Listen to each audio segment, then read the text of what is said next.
Hi everybody, it's Owen from farfarway.org. Myself and Phil are about to kick off the first game of a 4-game campaign. Each game will be 50 points, and as you can see, Phil's going to use a Circle or Boros, and I'm going to be using Cryx. So Phil, say hi. Hi. And would you introduce your army, please? Yep, from right to left. Yep. I start with a unit of druids, one Gallows Grove.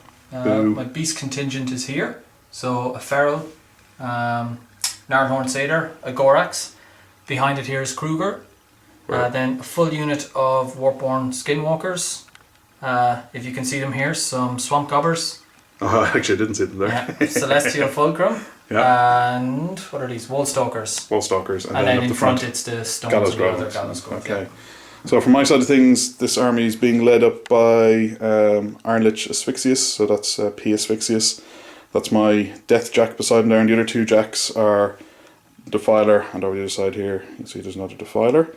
I have a min unit of pirates with the 3 rifles attached in Mr. Walls. There's a min unit of Bane Knights. There are 2 pistol rates, one on each flank. There's a Warward Siren there. There's a unit of Banes in there, a unit of Mechanothralls. That's pretty much it. So 50 points, and we're playing the incoming scenario. So we've marked out the 2 zones here. You can see one there and there. We have our artillery pieces in place as well. So the way the scenario works is the first player to score 3 points wins. You get 2 points if you control the zone on the opposite side, so for me it'd be that side, after you've destroyed the objective, or you get 1 point for controlling your own objective.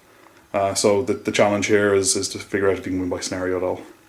Okay, I'll touch base after turn 1. Okay, so a very pedestrian turn for me. Everybody ran. So you can see the pirates have pushed up, so they're starting to look through the gap here. Everyone else just came up. These guys are in behind the building to make use of Ghostly to kind of move through it, and everything else just pushed up. So I pushed the Mechanothralls a little bit into that control zone just to ensure I have a foot in on that side of the scenario. And now it's over to Phil. Okay, Phil, do you want to talk me through your first turn? Yep, no problem. So what I did first was get my 2 Gallows Groves slightly further forward, so they've both placed forward. Then I moved my Shifting Stones forward as well. I followed up with my both beasts riling for 1, running forward. Warwolf is riled for armour. Gorax is riled for 2 and followed up with a run. Kruger then moved forward, cast Lightning Tendrils on the Warwolf, cast a Deflection, and also casted one other one. The flying spell that he has. Yeah, Skyborn. Gobbers came forward, popped down their 5-inch smoke cloud here, which is going to include quite a bit of the army, hopefully. Warpborn Skinwalkers moved forward to get ready for a charge next turn. The Celestial Fulcrum just moved up in a supporting role, and then finally the Woolstalkers moved forward and took some pot shots at the pirate, but missed completely. A very lucky pirate over here. Yeah. So on my turn 2, I score a control point for controlling the objective. I also used it to fire an AoE towards these guys, but unfortunately the deviation missed completely. The Defiler ran up to get into arc node range of the Celestial Fulcrum. Then I cast spells via Asphyxius. I thought about fleeting, then I forgot that the pirates are living and I would have killed most of them. So he put Parasite on it, which is currently on. Then he put a Hellfire, and the Hellfire rolled trip 6s. So that dropped it down to 3 boxes left. The pirates moved up. They did a CRA with the rifles. Didn't manage to cause any damage. The pistol wraith moved up. Took shots, didn't cause damage, and it was only dice -5 with only 3 boxes to remove, and I only managed to get 1 more of those boxes. Everything else just really shuffled per position, moved stuff up the hill, keeping this arc node back, moved Death Jack back a little bit. I was afraid of the threat range of Phil's beasts, so sacrificing him early would have been foolish. So not the best turn all told, but situation might be salvageable. Okay, Phil, talk me through your second turn. Yeah, that turn took quite a while. So I started off here with the Gallows Grove. It just got out of the way. I wanted it to move up here so it could channel Chain Lightning into the Banes. The Banes that used to be there. Yeah, the Banes that used to be there. So it came over first. The Stones went forward, right into range with the Banes, and then Kruger cast Chain Lightning. That got rid of 3 of them, I think. Kruger then moved up, cast Skyborn, and that was him activated. Then after that, the Celestial Fulcrum went. It took out some of the pirates. Actually, it took out the Pistol Wraith with its lightning. Yeah. Then it dropped its fire template here, doing some damage, but not as much as I would like to the Death Ripper. Then the Skinwalkers charged up, tried to take out the last two of the Banes, managed to take out one of them. Here on my right, the Druids moved up, and in a combination between combat attacks and their magic attacks, took out the Pistol Wraith and half of the Mechanitrolls. Sadly, I forgot that this is the one that was important because he's contesting my objective, and I forgot to take him out. And then over here, I moved the Wold Stalkers forward, and they just took some pot shots. Oh, they killed a few pirates, alright. Yeah, I think they took out about 4 pirates there, courtesy of aiming and using Zephyr to get into that cloud. Yeah. That was my So not so bad. So at the end of this turn, we both only have one, or I have one control point from last turn, and neither of us scored this because the stone is just within range there. So on to turn number 3. Turn 3, no? yeah. Yes, Yeah. turn 3. Sorry, my turn 3. Okay, so I've just finished my turn 3, and there's a big hole there where the Celestial Fulcrum used to be. I upkept Parasite on it, and this Rifleman managed to take an aim shot at it and do enough damage. The damage dice just went mad. The other pirates shot up a Gallows Grove that was there and took some pot shots at the Skinwalkers, but didn't do anything. On this side then, I was fairly cagey. Backed up Deathjack, moved the Bane Knights around so I can have a kind of a counter charge if I need it.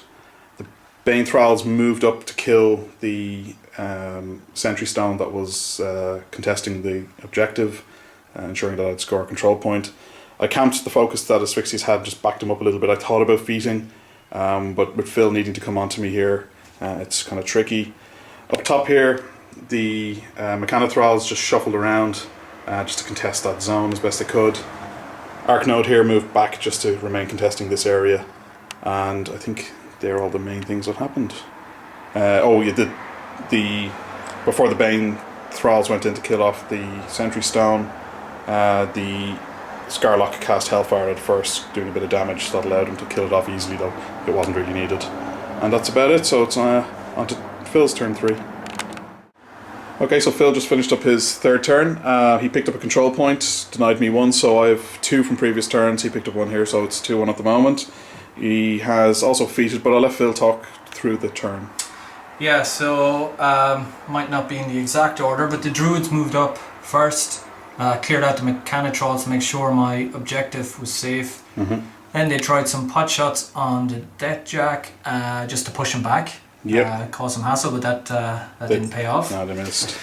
Then over here, the Wold Stalkers, they aimed and used concentrated fire to clear out the pirates.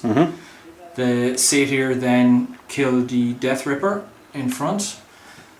The what are they called? Skinwalkers. Yeah, they charged and did their best to clear out the remaining Banes here. They did a decent enough job, left 1. Then I was able to move Kruger up, use the Gallows Grove that had gone forward to some Bane Knights at the back here. Clear out some of the Bane Knights, so Vengeance wasn't going to be quite as bad. The Stones moved up here, they're going to block some charge lanes, hopefully keep Deathjack back a little bit, or at least they need to be dealt with first. Then, to make sure that he couldn't easily clear me out his own, I warped the Warp Wolf for speed, and he ran forward into this position, so he should be safe. I forgot to say Kruger feeded, so where these 3 white dots are, there's 3-inch clouds. And then, last but not least, the Swamp Gobbers went forward and put their 5-inch cloud here just to give Kruger some extra protection. Cool. Alright, thanks Phil. So on my turn, I attempted to take out the Sentry Stones that were there with the Bane Thralls on the Vengeance move. That didn't pan out. Fired a Hellfire from him at the one that was standing over here. That didn't pan out either. So on their activations, I think they might have taken out one of the Sentry Stones on the Vengeance move. On their activation, they took out the other one. With Deathjack, I decided to take out the Gallows Grove. It was dangerous as an Arc Node up this close. I pushed my own Arc Node up here. On my turn I ended up bouncing Breath of Corruption spells onto the objective, catching Kruger. He only had to do one transfer. He took a bit of damage as well, but it was only 4 points, I think. The damage was transferred to the Gnarl Horn. I used Teleport to pull him back here. He should actually still have 1 focus on him, because it only costs 2. Just double check that. Yep. And very little else happened. I featured as part of all of that. So I took out my pirates, who were standing there. Took out the gobbers, who were standing there. I think they were about the only people who died. And that was pretty much it for my turn. Okay, it's all over, and if I draw over here you get to see a kind of partial picture of what's gone on. Phil, can you explain how you finished out the game? Yeah, that was quite an interesting scenario. What I needed to do here was take out the one Bane that was blocking my Warpwolf from getting to the objective. The Skinwalkers did that. The Gorax then cast Primal onto the Warpwolf for the extra strength. Warpwolf moved into the objective, killed it, caused some damage around, but that was okay. Killing it was the key point. Yep, so Kruger then cast Skyborn, flew up onto the hill, and then Deathjack was standing just about there inside the control zone. Yeah, with a nice tornado, he blasted Deathjack a full 6 inches back. Yep, so Deathjack is knocked down, hit the Skinwalker beside him. Yeah. And the zone was then empty. And the Druids ran in to claim scenario victory. Yep, so you had 1 point going into that turn. You needed 3. You get 2 for destroying the objective and controlling the zone. That brings you up to 3. And I finished on 2 points because I had nothing scoring at the end of that. So remember, this is part of an attrition-based campaign. So we've both suffered fairly heavy losses. My dead pile is there. Nothing particularly character important. I lost Mr. Walls, but I paid the legendary points for him so I can bring him back in a subsequent game. Phil's dead pile is missing the most important thing, which is the Celestial Fulcrum. But I didn't kill that much of his force other than that. His beasts took a bit of damage, but none of them would be half strength, so there's nothing limiting their use in the next game. Alright, thanks everybody for watching.